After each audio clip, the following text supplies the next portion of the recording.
Bismillahirrahmanirrahim. Alhamdulillah nyantai siang-siang. Ya, awan-awan nyantai karo mangan beton ngicipi sisa-sisa panganan lebaran karo bapak tercinta. Jadi bapak ini senang cerita masalah pewayangan, masalah tradisi-tradisi Jawa ya Pak ya. Tradisi-tradisi Jawa yang sering kita lihat, yang kadang-kadang orang-orang di luar kita atau kelompok-kelompok di luar kita sering bilang, ah ini syirik, ini nggak ada ajarannya, nggak ada tuntunannya, bla bla banyak segala macam.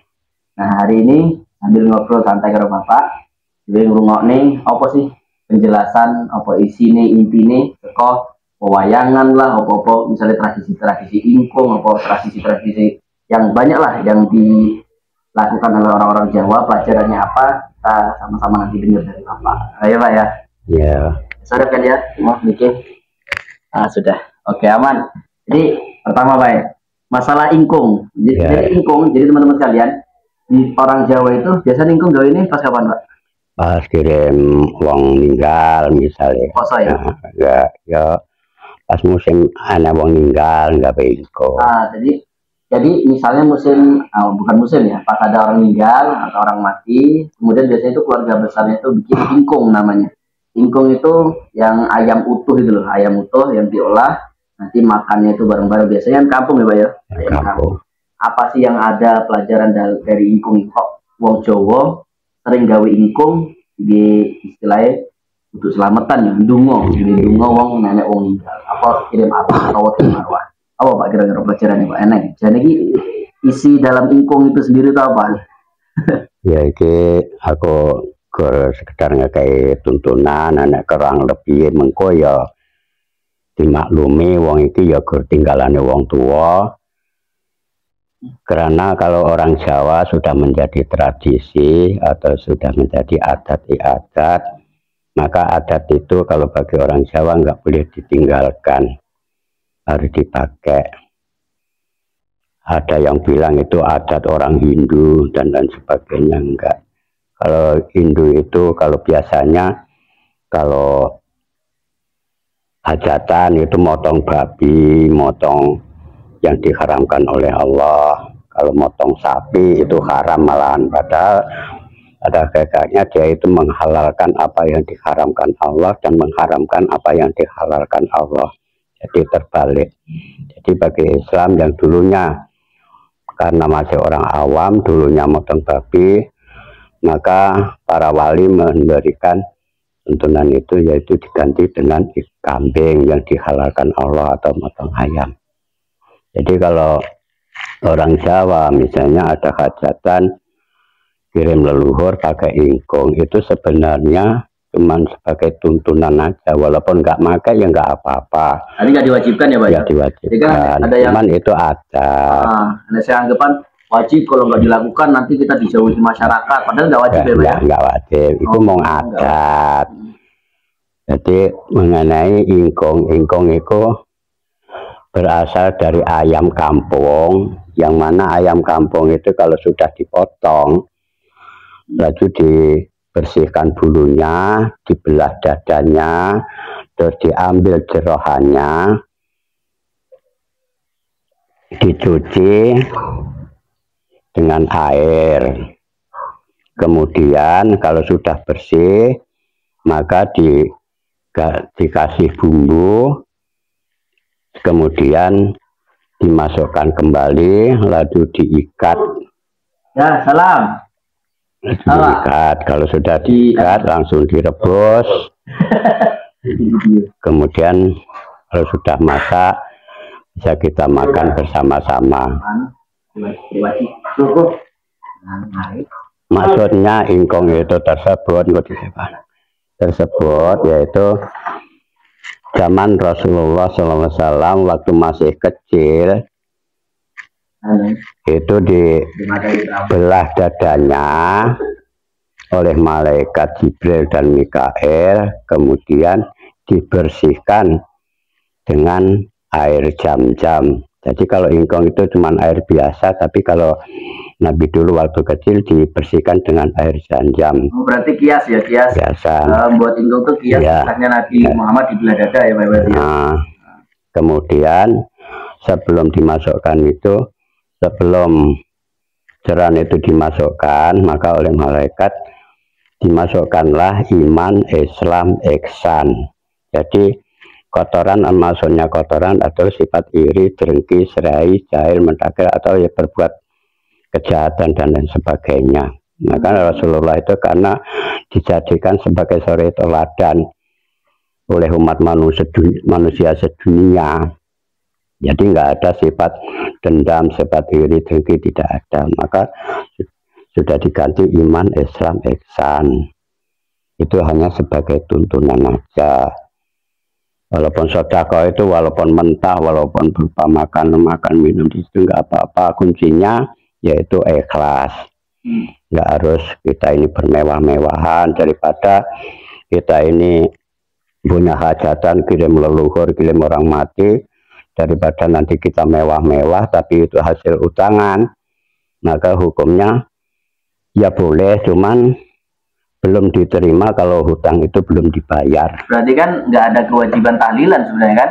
Jadi kita di NU kan ada tahlilan, ya, apa macam-macam tahlilan, terus dikirim leluhur lah. Sebenarnya nggak wajib ya Pak ya? Nggak wajib dan nggak ada. Wajib. Misalnya boleh aja. Kalau kita ini sebagai anak, walaupun kita misalnya nggak mampu, nggak ngundang orang banyak, cukuplah kita ini punya anak soleh mendoakan. Oleh dirinya sendiri aja doakan orang tua. Berarti kan emang di NU nggak ada kewajiban kan? Ada kewajiban. Kalau mampu, sedekah, doa bersama, doa bersama. Kalau mampu ya nggak apa-apa. Nggak apa-apa. Iya, nggak apa-apa. Ya orang salah kaprah nih berarti. Itu ngukur batas kemampuan, jangan batas kemauan. Ah, ya batas kemampuan bukan batas kemauan ya. Itu hanya tuntunan saja. Supaya mengingatkan. Jadi ingkong itu kalau orang yang mengekrarkan itu untuk caos bekti kepada Nabi Muhammad SAW, para sahabat Abu Bakar, Umar, Utsman, Ali. Jadi bekti kepada Nabi Muhammad yaitu cara mengikuti ajaran Nabi, itu namanya bekti, taat kepada Nabi Muhammad, yaitu mengikuti syariatnya. Karena waktu itu Islam masih baru, jadi orang susah lah untuk langsung memahami sana, jadi dibuat hiasan kayak ingkung lah itu, jadi biar orang cepat gampang paham. Iya, itu wali, wali. Berarti emang cara wali dulu itu ya ngikuti apa budayanya masyarakat, dari Islam. Islam. Masyarakat mudah menerima, ya. Yang dulu menyembah kayu, batu, dan lain sebagainya, menyembah api, maka diadakan tahlilan lafaz la ilaha illallah. Itu artinya tidak ada Tuhan selain Allah. Jadi kamu tidak usah menyembah kayu, batu atau api. Sekarang menyembah la ilaha illallah. Maka itu jadi tanda tanya, siapa la ilaha illallah itu maksudnya apa? Artinya tidak ada Tuhan yang disembah kecuali Allah. Maka sifat la ilaha illallah. Itu biasanya orang balik tuh, bawa itu Pak ya, tentengan, berkat, engkau dinamain berkat. Biasanya ada apemnya juga tuh, harus ada apem juga biasanya. Berkat itu artinya dari kata barokah, kemudian mendapatkan barokah. Maka diadakan macam-macam bentuk apem. Apem itu artinya ampun, artinya maaf. Jadi mudah-mudahan dimaafkan oleh Allah. Karena kalau orang Jawa kalau kehujanan, biar nggak kehujanan, kalau kepanasan tidak kepanasan, barokahnya ampun. Artinya yang lindungi bukan apem itu, tapi Allah yang akan melindungi kita dari panasnya terik matahari. Jadi nama apem pelajarannya biar si mayat diampuni. Kalau sudah dimaafkan oleh Allah, walaupun kita di alam mahsyar nanti, kalau orang lain kepanasan, kan dia tenggelam dari keringatnya sendiri, karena kita dapat naungan dari Allah, kita tenang-tenang saja. Nanti di alam mahsyar, ya sedekah walaupun nggak pakai apa, nggak apa-apa. Yang penting apa saja, yang penting ikhlas karena mohon perlindungan dari Allah, karena semua itu dapat rahmat dari Allah. Pelajarannya banyak juga ya. Ada lagi yang namanya golong. Golong itu artinya golongan. Jadi ada bentuk bulat. Kalau si mayit itu dikasih bulatan tanah itu 3 macam. Namanya gelu. Gelu itu orang sudah mati itu artinya itu sudah tugel, artinya putus. Hanya 3 perkara yang mengikuti. Makanya pakai 3 tanah macam itu. Oh, 3 gelundungan tanah itu ya. Jadi yang ikut, maka diganjalkan di belakang. Artinya itu di belakang ini artinya anak yang soleh itu yang mendoakan, ilmu yang bermanfaat, dan sedekah jariyah. Hanya 3 golongan ini, 3 macam ya. Nah, 3 namanya gelu. Kalau orang sudah mati itu sudah putus. Gelu itu artinya tugel, hanya telu artinya 3 yang ikuti. Sedekah jariyah, waladun sholihah, terus apa yang satu itu ilmu yang bermanfaat itu artinya. Nabi juga berarti ya. Berarti dari hadis Nabi kemudian disampaikan oleh para wali dulu dengan cara agar lah biar orang bisa mudah menerima. Ya, mudah nah ada lagi Pak, beduk. Nah ngapa beduk itu kan sekarang ini rame. Beduk katanya bid'ah, nggak ada ajarannya, artinya haram, nggak masuk neraka lah yang pakai beduk segala macam. Nah kalau di Jawa ngapa beduk itu dipakai? Dan kayaknya tiap masjid di Jawa itu pasti ada beduk.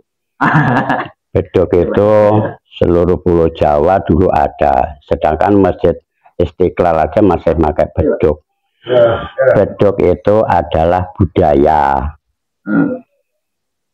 Maka iya itu ya juga para wali yang Sunan Gunung Jati kalau nggak salah itu yang membuat beduk itu. Jadi itu budaya untuk mengingatkan bahwa ini tanda-tanda waktu sholat. Jadi walaupun nggak pakai beduk ya nggak apa-apa, kita meke aja. Woi, sholat duhur, sholat ngasar, sholat maghrib, sholat subuh. Itu meke ya nggak apa-apa, meke itu. Daripada kita ini meke makin orang marah, ambil yang simpelnya aja pakai beduk.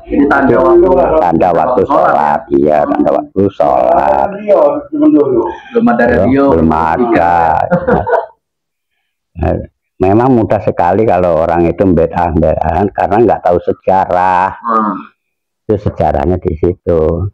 Jadi apa-apa kalau nggak ada tuntunan dari Nabi, beda masuk neraka. Alangkah banyaknya umat Islam masuk neraka di muka bumi ini karena gara-gara beduk, gara-gara mulutan, gara-gara Isra dan lain tahlilan dan lain sebagainya. Umat Muslim ini masuk neraka semua kalau gitu.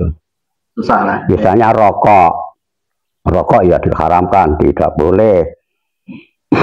Berpendapat boleh, tapi kalau menyalahkan jangan. Tidak boleh. Perbedaan itu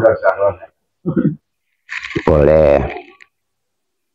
Jadi masalah itu jadi ada lagi Pak, ada lagi apa namanya, kalau musim Lebaran orang itu biasanya bikin ketupat atau lepet ya, ketupat atau lepet. Nah ada lagi Pak yang ini yang nyalah-nyalahkan, masa Lebaran nggak ada ajarannya dalam Islam, Lebaran itu harus maaf-maafan, masa minta maaf cuma di hari Lebaran aja, itu Pak. Jadi disalah-salahkan orang minta maaf di hari Lebaran aja, padahal mah ya kan salah satu ini momen kemudian orang-orang pada kumpul semuanya sekeluarga besar. Tapi ada juga ya sebagian orang yang menyalah-nyalahkan, bahkan sampai ya itu tadi nggak boleh, itu nggak ada ajarannya, masa minta maaf cuma pas apa namanya Lebaran aja ya, jadi nggak ada ajaran dalam Islam. Nah, tapi kalau di Jawa ya, lagi-lagi di Jawa ya Pak ya, bikin ketupat, bahkan ada Lebaran ketupat, kemudian ada apa lepet ya. Nah itu ada asal katanya, ada pelajarannya nggak itu?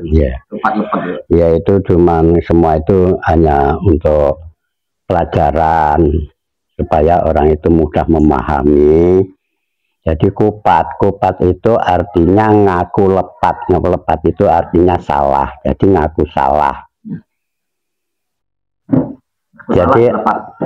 Jadi ada salah itu membawa barokah, ada salah yang membawa musibah. Artinya orang yang salah, orang yang salah membawa barokah. Apabila kita punya kesalahan sama orang lain, maka orang lain memaafkan, itu akan mendapatkan barokah. Contohnya aja Lebaran, kita ini minta maaf kepada tuan rumah, akhirnya tuan rumah memaafkan. Ada barokahnya apa? Ya kamu disuruh minum, disuruh makan dan lain sebagainya.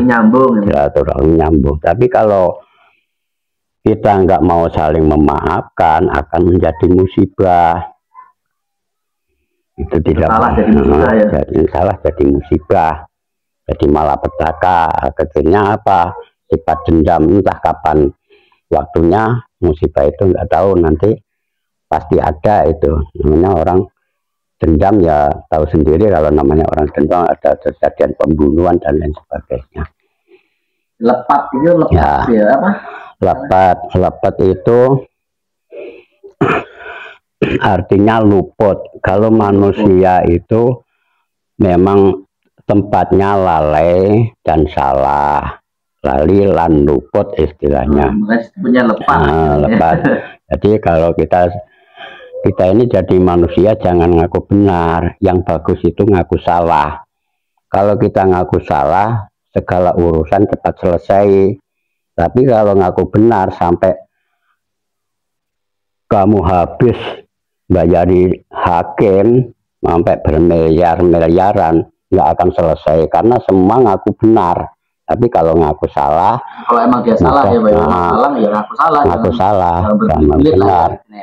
Sudah kehilangan banyak uang, di penjara lagi, itu kan malah rugi sendiri. Karena rebutan benar padahal salah. Benar padahal salah. Nah, itu yang lebih salah, gitu ya? Yang lebih baik kita mengaku salah daripada kita mengaku benar. Terus kemudian kupat itu ada yang namanya kupat luar. Luar itu sudah bebas. Jadi artinya kalau kita ini sudah meminta maaf dan sudah memaafkan, maka itu sudah bebas, artinya luar. Kayak mana kok luar itu sih? Luar yang agak panjang. Oh, kenapa ya, Pak? Oh, selonjong ya, Pak ya?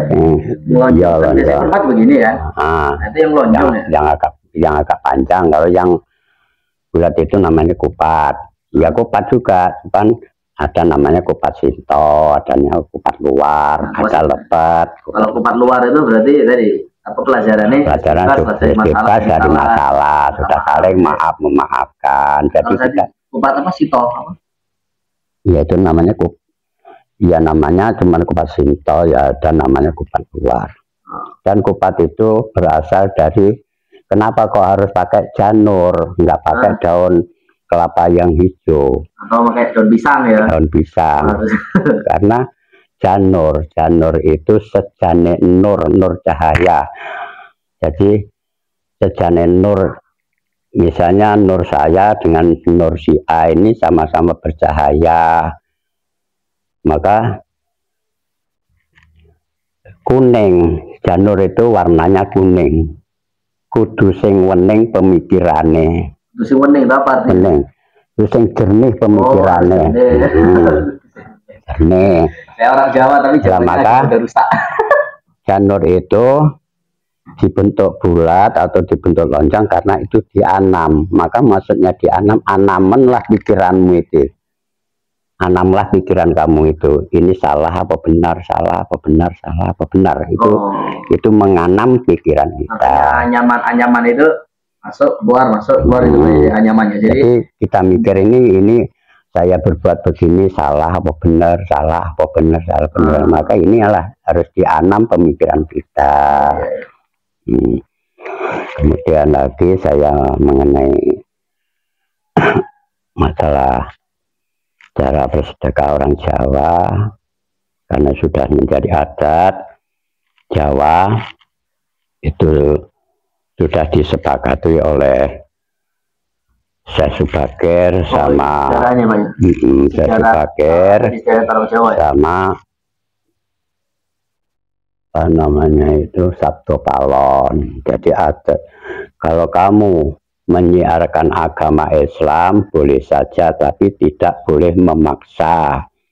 Cuman adat ini tidak boleh dirubah, tidak boleh ditinggalkan, bukan dirubah, kalau dirubah boleh. Maka itu dirubah zaman dahulu, misalnya kita motong babi atau motong apa yang diharamkan Allah, maka digantilah, yaitu diganti dengan ayam atau kambing. Maka di Al-Quran juga, saya nggak hafal Al-Quran, diterangkan keburukan gantilah dengan kebaikan. Maka itu babi itu keburukan, maka diganti ayam itu adalah kebaikan. Dalam pandangan Islam tapi ya Pak ya.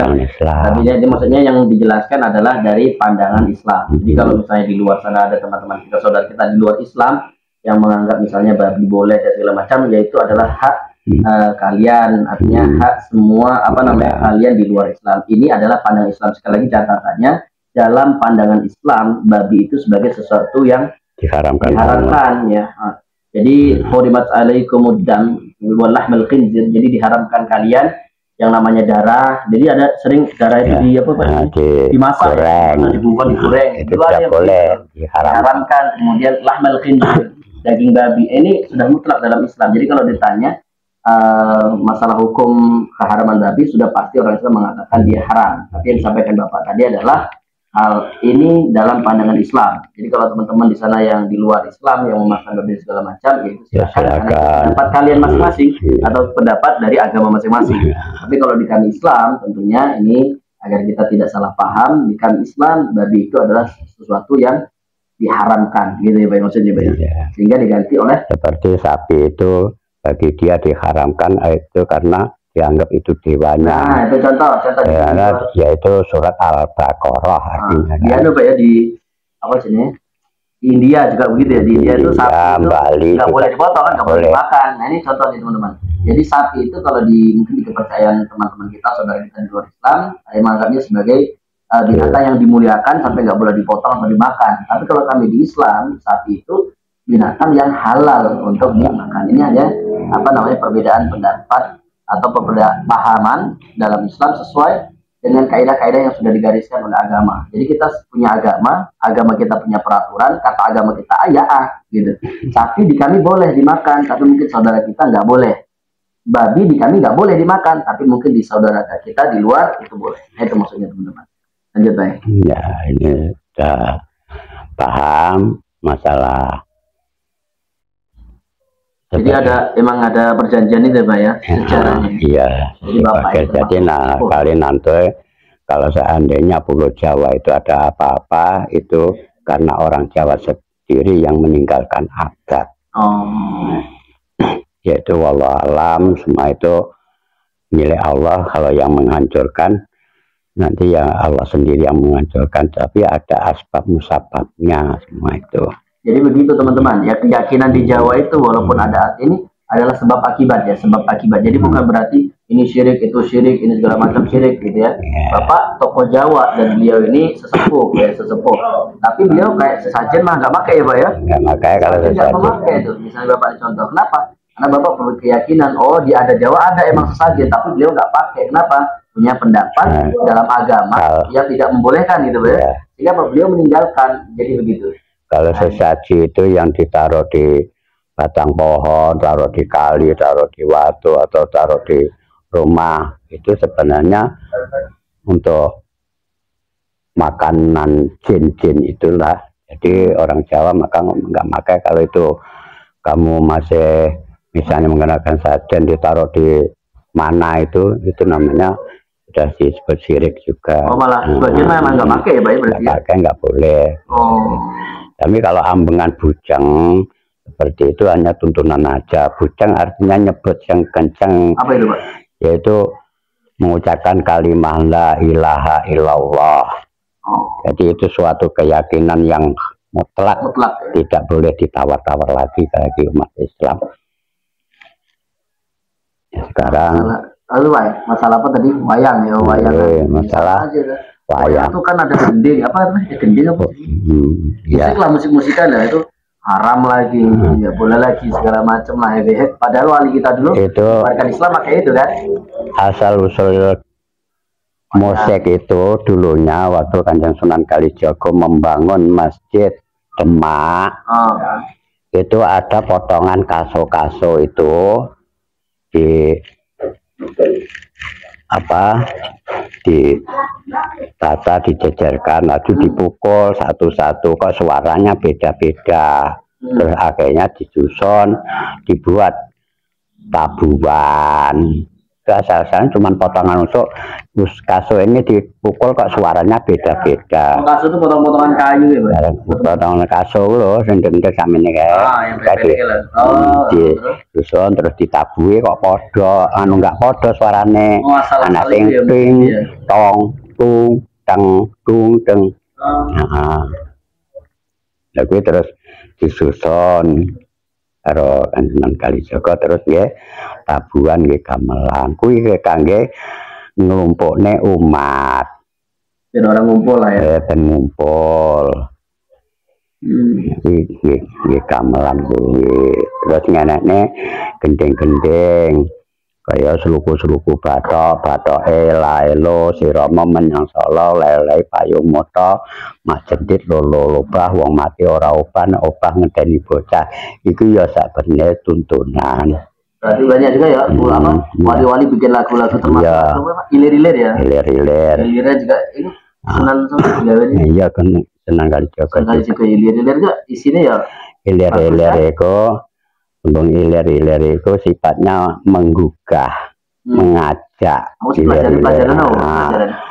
Menggugah, ilir-ilir, tandure wesu milir, tak ijo royo tak senggot penganten anyar.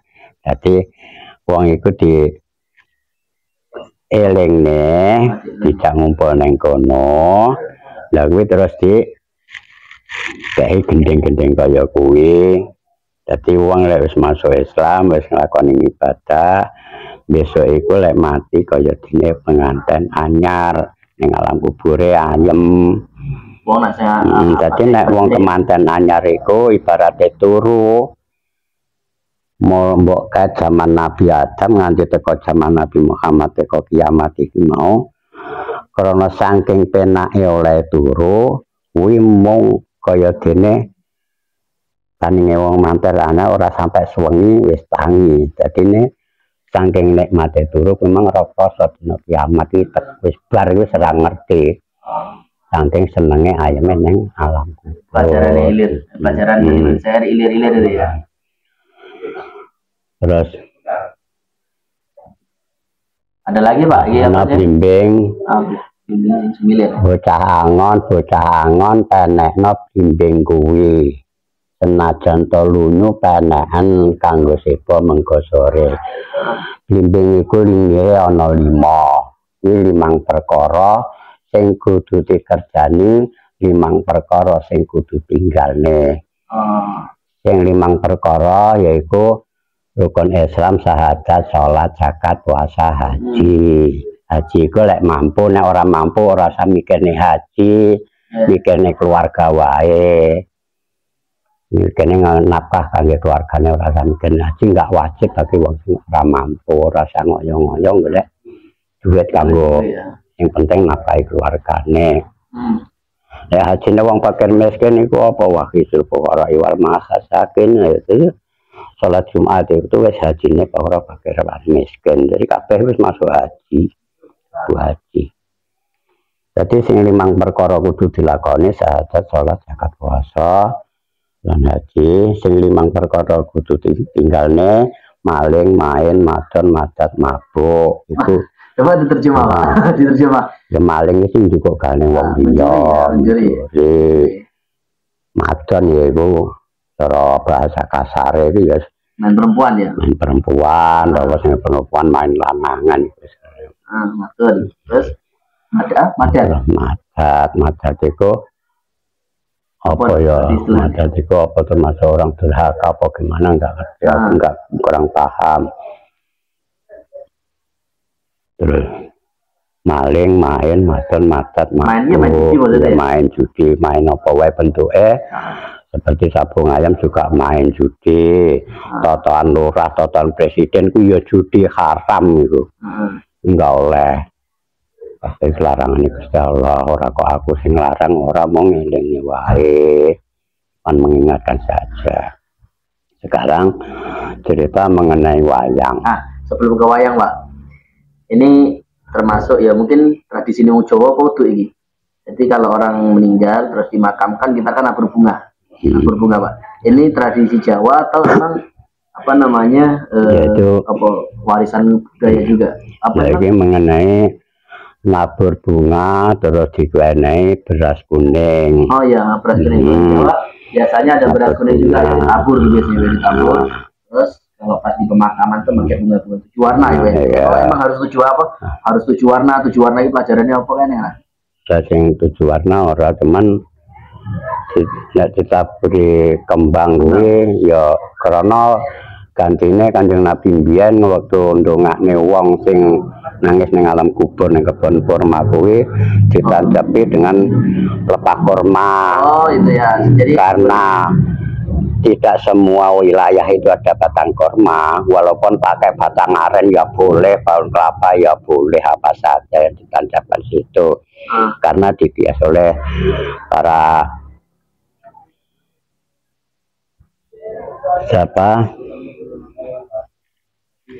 Imam Syafi'i, Imam Hanafi itu digaskan pakai bunga. Jadi kalau bunga di mana-mana ada, itu memudahkan. Selagi bunga itu belum kering, maka bunga itu berzikir. Kalau artinya itu kurma ya, kurma. Sama pelepah kurma itu belum kering, berarti kan masih berzikir ya. Ini karena nggak ada, ya jadi nanti bunga. Nanti bunga ya, supaya mudah. Walaupun pakai dengan pelepah kelapa ya nggak apa-apa, nggak masalah. Jadi kalau masalah nabur maka kalau dulu ditaburi beras kuning itu kalau zaman wali dulu ditaburi emas supaya emas itu nanti bisa bermanfaat, bisa diambil oleh yang mengikuti itu tadi, artinya teman-teman yang mengikuti ngiringi jenazah tadi. Karena emas itu mahal harganya, maka diganti dengan beras, maka diwarnai kuning itu adalah emas. Ya siapa yang ngambil ya ayam, disedekahkan sama ayam. Ya, terus ada lagi kalau jenazah mau berangkat itu orang Jawa membawa sapu gerang, yaitu sapu yang sudah kaku itulah sapu gerang, sapu yang lama itu sambil berdoa, Bapak atau Mama, kamu sudah pulang ke rahmat Allah. Ini dengan berdoa mudah-mudahan kamu ini padang jalane, artinya terang jalannya. Sapone, sapon padang jalannya. Ya, ini bersih jalan itu gampang kayak. Ya, terus ada sebagian dikasih degan itu ya dungane anak Pak. Kowe engko lek wis nang alam kubur, kuwi bakal ngadepi malaikat munkar mangkir, moko diwene degan kuwi kena kangge simul supaya besok kowe ora deg-degan. Dan menolak deg-degan penora wedi karena nang taken kamu jangan takut, kamu jangan gemetar, karena itu sama-sama makhluk. Kamu juga makhluk Allah, itu mungkar nakir juga makhluk Allah. Benar, berarti pelajaran ini sebenarnya pelajarannya untuk yang masih hidup ya? Masih hidup, yang masih hidup ya? Juga bukan hanya untuk orang yang mati aja. Jadi orang yang hidup itu juga bisa mengambil pelajaran itu. Tapi sebagian banyak orang itu cuma dengar aja, tapi nggak dipahami. Sebenarnya itu tuntunan bagi yang hidup juga. Besok talqin itu hanya tuntunan aja, maka akan ditanya marobuka, mana biuka, man kitabuka, man kiblatuka, man ikhwanuka, man dinuka, dan sebagainya, akan ditanyakan. Jadi kalau kita sudah ahli ibadah nanti mudah sekali kita menjawabnya, tapi sudah diamal karena sudah diamalkan di dunia. Jadi kalau bagi orang yang tidak pernah ibadah, apalagi kalau orang-orang yang non-Islam, tanyaannya padahal sama, dia nggak akan bisa jawab. Maka disitulah akan diseksa orang-orang yang tidak bisa menjawab itu sampai datangnya hari kiamat. kalau seandainya siksa kubur itu dirahasiakan oleh Allah untuk jin dan manusia, terkecuali binatang yang bisa melihat siksa kubur itu anjing. Maka kalau kamu nggak percaya, mata kamu pinjamlah, kamu pakai mata anjing, nanti akan tahu siksa kubur itu. Seandainya itu diberikan tahu kepada manusia, siksa kubur itu, orang sedunia bisa pingsan, bahkan bisa mati karena melihat siksa kubur itu tadi. Nah, nanti malam atau besok kita bahas tentang pewayangan, ya, kita bahas pewayangan. Jadi panjangan episode. Ya, insya Allah. Kita ikuti channel ini, kita lihat kisah-kisah, sejarah-sejarah, adat istiadat yang sering kita lihat di masyarakat dan penjelasannya secara rinci, teman-teman sekalian.